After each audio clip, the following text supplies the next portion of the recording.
पुणेकरांनो, रात्रीच्या वेळी मित्रासोबत दुचाकी किंवा कार घेऊन बाहेर पडायचंय. गरमागरम पोहे, वडे आणि चहाचा आस्वाद घेत गप्पांचे फड रंगवायचे. हे समीकरण आता बदलणार आहे, कारण पुणेकरांच्या याच नाईट लाईफला आता पोलिसांच्या कठोर भूमिकेमुळे मोठा ब्रेक लागणार आहे. पुण्याचे पोलीस आयुक्त अमितेश कुमार यांनी एक अत्यंत महत्त्वाचा आणि कडक आदेश जारी केला आहे. या आदेशानुसार शहरातील सर्व बेकायदा खाऊ गल्ल्या, पानटपऱ्या आणि खाद्यपदार्थांच्या हातगाड्या, ठेले रात्री 10 नंतर पूर्णपणे बंद करावे लागणार आहे. आता तुम्ही म्हणाल, हा निर्णय अचानक का घेतला? त्याचं कारण असं आहे की पुण्यातल्या नामदार गोपाळ कृष्ण गोखले रस्ता म्हणजेच FC रोड, जंगली महाराज रस्ता, कोथरूड, कर्वेनगर, विमाननगर, खराडी, कोंढवा, हडपसर, औंध अशा अनेक परिसरांमध्ये मध्यरात्रीनंतर खाऊ गल्ल्यांमध्ये खवय्यांची प्रचंड गर्दी होत होती. रात्री उशिरा रस्त्यांवर वाहतूक कोंडी होणे, ध्वनी प्रदूषण वाढणे, सार्वजनिक शांततेला बाधा पोहोचणे आणि रस्त्यांवर वादाचे प्रसंग घडून कायदा सुव्यवस्थेचा प्रश्न निर्माण होत होता.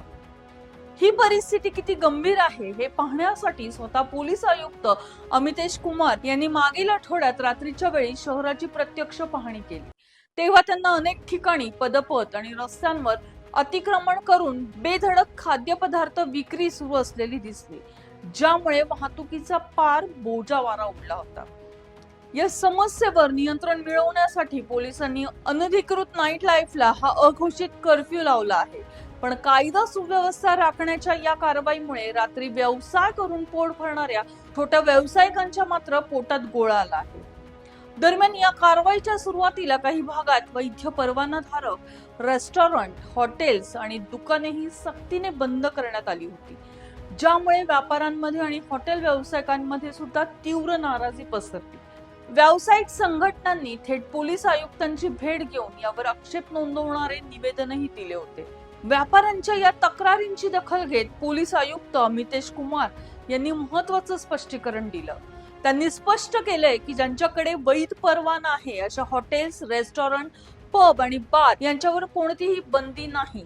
ही परवानाधारक आस्थापने त्यांच्या अधिकृत वेळेनुसार सुरू राहू शकतात. परंतु रस्ते किंवा पदपथांवर तसेच दुकानाबाहेर टेबल खुर्च्या मांडून चालणाऱ्या अनधिकृत व्यवसायांवर मात्र कठोर कारवाई केलीच जाईल. अमितेश कुमार यांनी एकच कडक इशारा दिला आहे. सार्वजनिक रस्ते आणि पदपथ हे नागरिकांसाठी आहे. प्रत्येक व्यावसायिकाने परवानगीच्या मर्यादित राहूनच व्यवसाय करावा, अन्यथा अतिक्रमण करणाऱ्यांवर कायदेशीर कारवाई निश्चित होईल. तर पुणेकर मित्रांनो, आता रात्री 10 नंतर बाहेर पडताना खाऊ गल्ल्यांकडे जाताना हा नवा नियम नक्की लक्षात ठेवा आणि अशाच इन्फॉर्मेटिव्ह अपडेट्स पाहण्यासाठी पाहत राहा पुणे लोक.